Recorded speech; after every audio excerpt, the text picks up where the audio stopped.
پاکستان میں رمضان کا چاند نظر نہیں آیا. پہلا روزہ اتوار کو ہوگا. مرکزی رعایت حلال کمیٹی کا اعلان مرکزی اجلاس پشاور میں ہوا. مولانا عبدالخبیر آزاد نے بتایا کہ ملک میں کہیں سے چاند نظر آنے کی شہادت موصول نہیں ہوئی. سعودی عرب میں رمضان المبارک کا چاند نظر آ گیا. مسجد الحرام اور مسجد نبوی میں رمضان کی پہلی تراویح کے روح پرور مناظر. متحدہ عرب امارات اور عمان سمیت خلیجی ملکوں میں بھی آج پہلا روزہ ہوگا. حکومت نے پیٹرولیم مصنوعات کی قیمتوں میں کمی کر دی. ڈیزل 5 روپے 30 پیسے فی لیٹر تک سستا. پیٹرول کی قیمت 50 پیسے فی لیٹر کم. مٹی کے تیل کی قیمت میں 3 روپے 53 پیسے فی لیٹر کمی.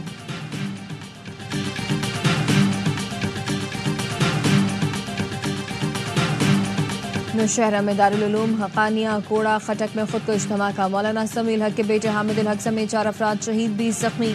مشیر اطلاعات کے پی بیرسٹر سیف کا کہنا ہے کہ کے پی میں امن و امان بڑا چیلنج ہے. عسکریت پسند گروپ خطے میں مذموم کارروائیاں کر رہے ہیں. وزیر اعلیٰ نے دھماکے کی تحقیقات کے احکامات دے دیے ہیں. ایسے واقعات سے ہمارے حوصلے پست نہیں ہوں گے.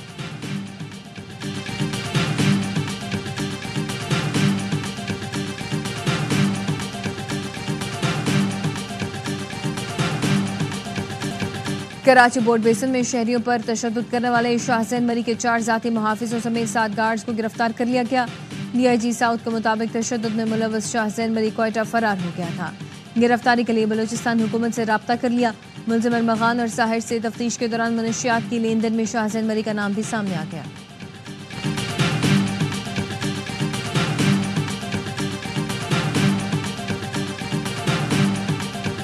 اور امریکہ اور یوکرین کے صدور کے درمیان اوول آفس ملاقات میں کشیدگی. صدر ٹرمپ اور صدر زیلنسکی میں کل کلامی. دونوں مقررہ وقت سے پہلے معدنیات پر معاہدہ کیے بغیر ہی چلے گئے. مشترکہ پریس کانفرنس بھی نہیں کی. ٹرمپ نے زیلنسکی پر برہمی کا اظہار کرتے ہوئے کہا کہ تمہاری وجہ سے جنگ نہیں رک رہی. میں صدر ہوتا تو روس یوکرین جنگ کبھی شروع نہ ہوتی. سیکورٹی فورسز کی شمالی وزیرستان میں کارروائی. 6 خارجی ہلاک. آئی ایس پی آر کے مطابق علاقہ غلام خان میں انٹیلیجنس بیسڈ آپریشن کیا گیا. ہلاک خارجی سیکورٹی فورسز پر حملوں بے گناہ شہریوں کے قتل میں ملوث تھے. صدر مملکت کا فورسز کو خراج عقیدت. مصطفی عامر قتل کیس کے مرکزی ملزم کی ڈرامہ بازی. پولیس نے بتایا مرکزی ملزم ارمغان قریشی بار بار بے ہوشی کا ڈرامہ کرتا ہے. پولیس رپورٹ کے مطابق ملزم ارمغان بار بار بیان بھی تبدیل کر رہا ہے. لڑکی زوما سے تفتیش کر کے دوسرے ملزم گرفتار کرنا ہے. پولیس نے عدالت کو آگاہ کیا. خصوصی کمیٹی تشکیل دی گئی ہے جو ملزموں سے تفتیش کرے گی. ارمغان کے دوسرے مقدموں کی معلومات کے لیے افسروں کو مراسلے بھیجے ہیں. ملزم ارمغان کال سینٹر اور سافٹ ویئر ہاؤس بھی چلا رہا تھا. خصوصی تحقیقاتی کمیٹی کا ڈی آئی جی سی آئی اے مقدس حیدر کی سربراہی میں پہلا اجلاس ہوا.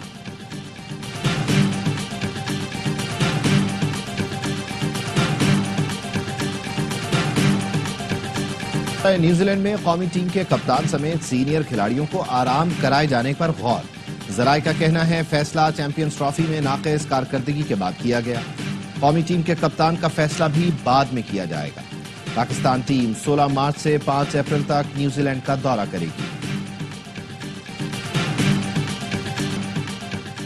انگلینڈ میں کپتان پرفارم نہ کرے تو عزت کے ساتھ استعفیٰ دے دیتا ہے. ہماری طرح نہیں ہوتا کہ 10 ٹورنامنٹ بھی ہار جاؤ تو بھی کپتان استعفیٰ نہیں دیتا. کامران اکمل نے قومی کپتان کو آڑے ہاتھوں لے لیا. کرکٹ کے سب سے بڑے پروگرام ہر لمحہ پرجوش میں کہا کہ جو روٹ نے کپتانی چھوڑی تو وہ آج سچن ٹنڈولکر کا ریکارڈ توڑنے جا رہا ہے. ہم نے سلیکشن کمیٹی 1 سال میں 5 بار تبدیل کی ہے. سسٹم کو مضبوط کر کے نئے کھلاڑیوں کو تیار کرنا پڑے گا. سینئر کھلاڑیوں کو صرف بڑی ٹیموں کے خلاف کھلانا چاہیے. باسط علی بولے کہ سینئر کھلاڑیوں کو ریسٹ دلایا جائے تاکہ دوبارہ واپس لائیں. افغانستان نے بہترین کھیلا. ایشیا کی نمبر 2 ٹیم بن گئی. اداکارہ اور میزبان نادیہ خان بنی مہمان. کیا معصومانہ سوالات کا سامنا. عادل اور مصطفیٰ نے سب کو خوب ہنسایا.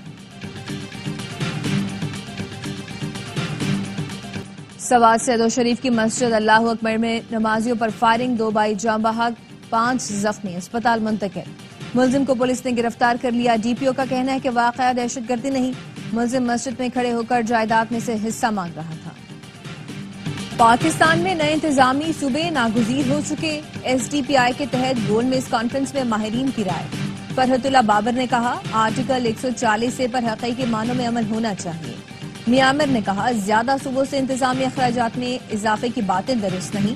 حیدر عباس رضوی کا کہنا ہے صوبے نیشنل فائنانس کمیشن کی بات کرتے ہیں لیکن صوبائی کمیشن پر خاموشی ہے. کانفرنس میں نئے صوبوں کے لیے ریفرینڈم کی تجویز کیا۔ زاہد حسین اور ڈاکٹر عابد سلیحری نے بھی نئے صوبے کے حق میں دلائل دی۔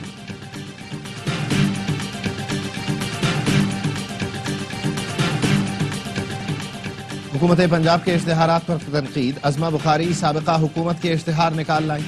وزیر اطلاعات نے کہا مریم نواز کے اشتہارات میں اقدامات بتائے گئے، بزدار کے اقدامات میں خالی صفحے چھاپے گئے۔ پی ٹی آئی کا دور حکومت اسکینڈل سے بھرا رہا۔ حکومت سندھ کا خواتین کو 1000 پنک سکوٹیز دینے کا اعلان۔ سینئر وزیر شرجیل انعام میمن کا کہنا ہے کہ خواہش ہے سکوٹیز کی تعداد 1 کروڑ تک پہنچے۔ گرین آرنج لائن BRT کی منتقلی سے ٹرانسپورٹ کا نظام مزید بہتر ہوگا۔ شرجیل میمن نے اسٹاک مارکیٹ آمد پر بیل بجائی، کہا اس وقت ملک میں کوئی کشیدگی نہیں، معیشت میں بہتری اور سیاسی استحکام آ رہا ہے۔ مقامی اور بیرونی سرمایہ کاروں کا اعتماد بڑھنا خوشائن بات ہے۔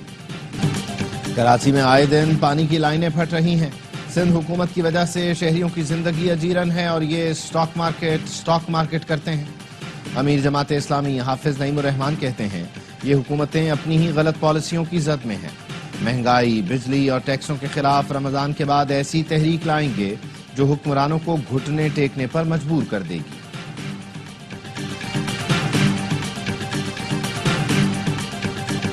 کراچی یونیورسٹی روڈ پر واٹر ٹینکر کی ٹکر سے ایک شخص جاں بحق، دوسرا زخمی۔ مشتعل افراد نے واٹر ٹینکر کو آگ لگا دی۔ راولپنڈی میں موٹر وے پر بس حادثے میں 8 افراد جاں بحق، 15 زخمی ہو گئے۔ کراچی سے سوات جانے والی مسافر بس کو موٹر وے M2 نیلا دلہ کے قریب حادثہ پیش آیا۔ ترجمان موٹر وے پولیس نے بتایا حادثہ ڈرائیور کی غفلت سے پیش آیا۔ تیز رفتار بس بے قابو ہو کر کھائی میں گر گئی۔ بس میں 43 افراد سوار تھے۔ 9 مئی کے مقدمات عدالتوں میں چل رہے ہیں، اس پوزیشن میں نہیں کہ فوری کمیشن بنا دیں۔ کمیشن بن جائے تو ملٹری کورٹ سے متعلق 5 رکنی بینچ کے فیصلے کا کیا بنے گا؟ جوڈیشل کمیشن کے لیے پی ٹی آئی کی درخواست کی سماعت کے دوران جسٹس محمد علی مظہر کے ریمارکس۔ جسٹس حسن اظہر رضوی نے ریمارکس دیے کمیشن بن بھی جائے تو 9 مئی کا فیصلہ عدالت کو ہی کرنا ہے۔ جسٹس جمال خان مندخیل نے پوچھا 9 مئی واقعات پر کس قانون کے تحت جوڈیشل کمیشن بنائے؟ آپ نے درخواست میں لکھا 9 مئی کو درجنوں لوگ مارے گئے، کسی کا ڈیٹا سرٹیفکیٹ درخواست کے ساتھ نہیں لگایا گیا۔ وکیل P T I Hamid Khan نے کہا کہ جوڈیشل کمیشن انکوائری کرے گا تو اموات کا پتہ چلے گا۔ جسٹس حسن اظہر رضوی نے ریمارکس دیے ایک سرٹیفکیٹ یا FIR کی کاپی تو لگا سکتے تھے۔ سپریم کورٹ نے تحریک انصاف کو دستاویزات جمع کرانے کی مہلت دے دی، سماعت غیر معینہ مدت تک کے لیے ملتوی۔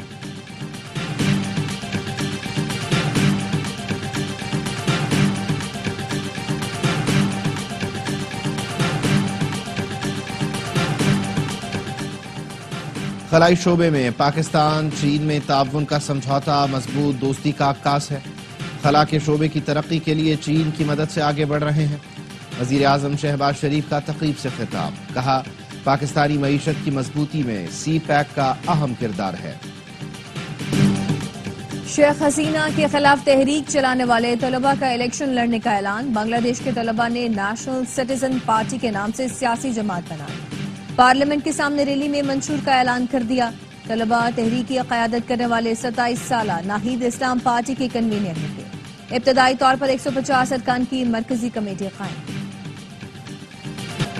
غزہ میں جنگ بندی کے دوسرے مرحلے کے لیے مذاکرات مصر میں شروع ہو گئے۔ امریکہ، اسرائیل اور قطر کے وفد کے درمیان آئندہ کے الہ عمل پر بات ہوئی۔ اسرائیل نے گزشتہ رات یرغمالیوں کی لاشوں کی تصدیق کے بعد 47 فلسطینی رہا کیے، 24 بچے شامل تھے۔ غزہ میں تباہی کے باوجود فلسطینی رمضان کی تیاریوں میں مصروف۔ اسرائیلی فورسز نے مسجد اقصی میں فلسطینیوں کا داخلہ محدود کر دیا۔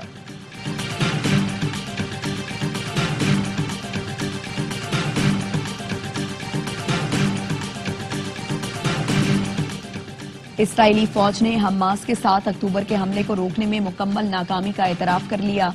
اسرائیلی فوج نے ناکامیوں کی تفصیلات جاری کر دی۔ تحقیقات کے مطابق اسرائیلی فورسز نے حماس کی طاقت کو نظر انداز کیا اور اچانک حملے سے نمٹنے کے لیے تیاری نہیں کی۔ حملے سے چند گھنٹے پہلے اشارے بھی ملے لیکن پھر بھی اسرائیلی فورسز نے کچھ نہیں کیا اور 7 اکتوبر کی صبح تک میٹنگز کرتے رہے۔ اسرائیلی فوج نے یہ تصور کیا کہ اس کی جدید ٹیکنالوجی سے لیس سرحدی باڑ کسی بھی خطرے کو روکنے کے لیے کافی ہوگی۔ روس یوکرین جنگ کا خاتمہ چاہتا ہوں، جلد جنگ بندی ہو جائے گی۔ امریکی صدر ٹرمپ کی برطانوی وزیر اعظم سے ملاقات کے بعد مشترکہ پریس کانفرنس. کہا یوکرین جنگ بندی معاہدہ سب کے مفاد میں ہے. جنگ بندی معاہدہ ابھی نہیں ہوا تو پھر کبھی نہیں ہو سکے گا.